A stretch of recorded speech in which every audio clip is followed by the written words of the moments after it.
Hello बच्चों, let's read the question. Question है which of the following ions has maximum flocculation value. तो किसकी flocculation value या coagulation value भी बोलते हैं इसको, ज़्यादा होगी. ऑप्शन है FeCN6 4-, Cl-, SO4 2-, PO4 3-. तो 4 ऑप्शंस आपको यहाँ पे दिए हुए हैं. अगर इस क्वेश्चन में हम बात करते हैं कि हमारा की कॉन्सेप्ट क्या है, तो हमारा की कॉन्सेप्ट ऑब्वियसली यहाँ पे फ्लोक्यूलेशन वैल्यू ही होगा. हम यहाँ पे डिस्कस करेंगे कि ये फ्लोक्यूलेशन वैल्यू होती क्या है एक्चुअली में. फ्लोक्यूलेशन वैल्यू, तो फ्लोक्यूलेशन वैल्यू को हम कोगुलेशन वैल्यू भी बोलते हैं. दोनों के नाम अलग हैं लेकिन मतलब सेम है. अब देखिए क्या होता है ना, फ्लोक्यूलेशन वैल्यू क्या होती है. It is actually the number of millimoles of electrolyte required to coagulate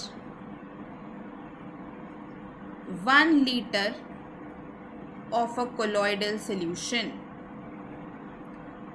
इसका मतलब क्या हुआ कि हमें कितने मिलीमोल लगेंगे इलेक्ट्रोलाइट का, कितना इलेक्ट्रोलाइट आप यूज़ करने वाले हो अगर आप कोगुलेट करना चाहते हो 1 लीटर ऑफ कोलॉइडल सोल्यूशन को. तो मतलब अगर इसकी यूनिट्स की बात करें तो ये मिलीमोल्स पर लीटर में मेजर किया जाता है कि कितने मिलीमोल्स ऑफ इलेक्ट्रोलाइट आप डाल रहे हो 1 लीटर ऑफ कोलॉइडल सोल्यूशन में, वो उसकी कोगुलेशन वैल्यू बताता है. अगर आप जितने ज़्यादा आपको इलेक्ट्रोलाइट के मिलीमोल्स लग रहे हैं, मतलब उसकी फ्लोक्यूलेशन वैल्यू या कोगुलेशन वैल्यू ज़्यादा होने वाली है. और यहाँ से एक और कॉन्सेप्ट निकल के आता है, वो है कोगुलेटिंग पावर का. कोगुलेटिंग पावर मतलब कोगुलेट करने की. कोगुलेशन क्या होता है, प्रेसिपिटेशन है ना. कोगुलेशन क्या होता है, प्रेसिपिटेशन. इलेक्ट्रोलाइट डाल के प्रेसिपिटेट करवा रहे हो अगर कोलॉइडल सोल्यूशन को, तो वही कोगुलेशन हो गया. अब किसी आयन की जो पावर होती है कोगुलेट करने की, उसी को हम क्या बोल देते हैं, कोगुलेटिंग पावर बोल देते हैं. हमारे पास एक रूल होता है, हार्डी-स्कूल्स रूल. इस हार्डी-स्कूल्स रूल के अकॉर्डिंग अगर कोगुलेशन पावर को Cp से रिप्रेजेंट करते हैं, तो ये जो कोगुलेशन पावर होती है ना, ये डायरेक्टली प्रोपोर्शनल होती है चार्ज ऑफ आयन के, और यही कोगुलेशन पावर इन्वर्सली प्रोपोर्शनल होती है कोगुलेशन वैल्यू या फ्लोक्यूलेशन वैल्यू के. तो कोगुलेशन वैल्यू को Cv से लिख देते हैं और कोगुलेशन पावर को Cp से, तो इनके बीच में इन्वर्स रिलेशनशिप होता है. मतलब हार्डी-स्कूल्स रूल ये कहता है कि जितना ज़्यादा आयन पे चार्ज होगा उतना ही ज़्यादा उसका कोगुलेटिंग पावर होने वाला है.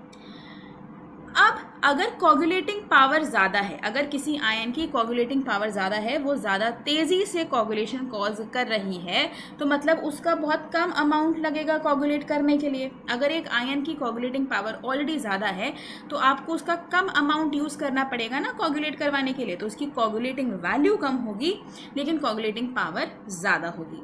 तो इस केस में आपको क्या देखना है कि जिस आयन में ज़्यादा चार्ज होगा ना, उसकी कोगुलेटिंग वैल्यू सबसे कम होगी, और जिसमें चार्ज सबसे कम होगा उसकी कोगुलेटिंग वैल्यू सबसे ज़्यादा होगी.